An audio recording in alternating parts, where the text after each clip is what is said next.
Hi, my Mars stars. It's Miss Kazin here. I miss you all so much, and I'm so excited to read to you The Cool Bean by Jory John and Pete Oswald. They also wrote The Bad Seed and The Good Egg, so I'm very excited for this new book. Watch out. Here come the cool beans. The cool beans. Oh yeah, check out how they move. Look at the way they swagger. Notice their sunglasses. Yow. The cool beans are known all over school, from house to house, across town, beyond county lines.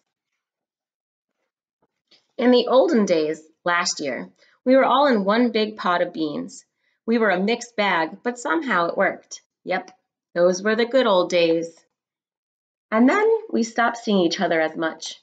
That's just how it is sometimes. You spend less time together, even though you're not totally sure why. I watched as the beans I knew so well, the beans from my own pod, became the cool beans. Oh, they were so cool.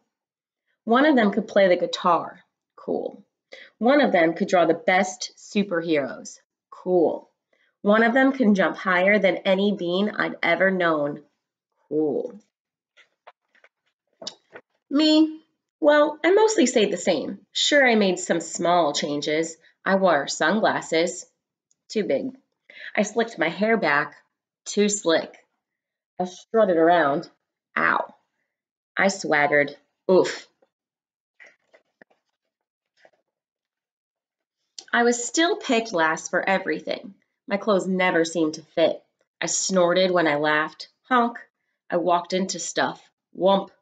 I was an uncool bean, for sure. I started thinking of myself as just a common bean with no special skills. I couldn't compete, so I didn't even try. I'd never be a cool bean.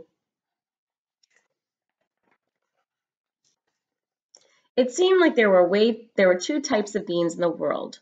There were the cool beans, and then the beans like me.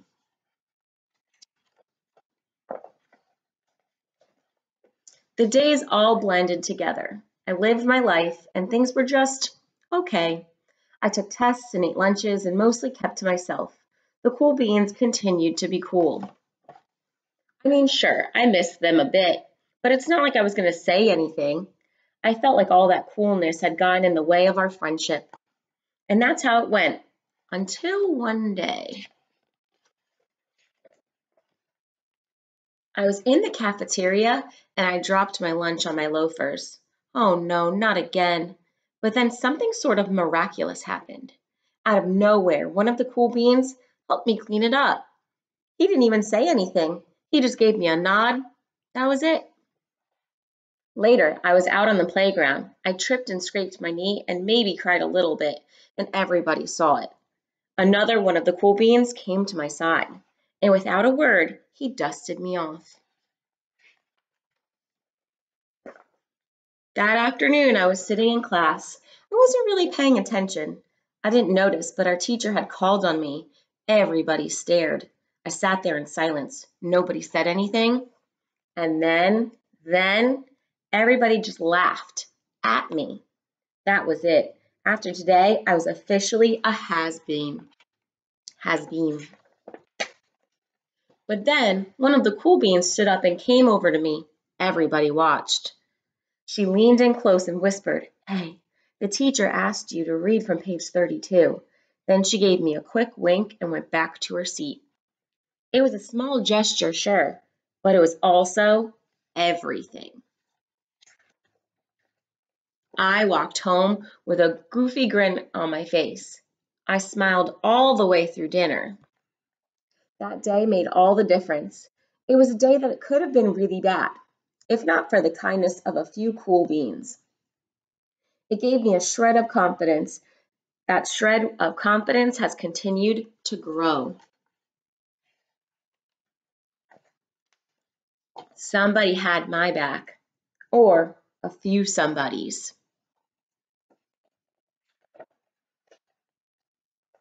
After that, I started hanging out with the cool beans again.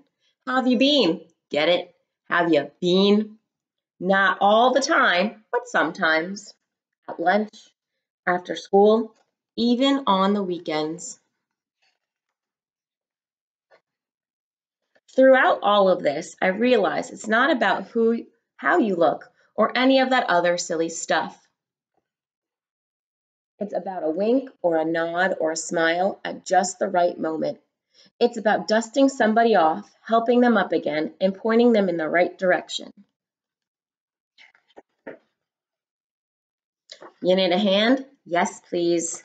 Now that's cool. I hope you guys liked listening to the Cool Bean. I miss you all so much, and I hope to see you soon. Bye.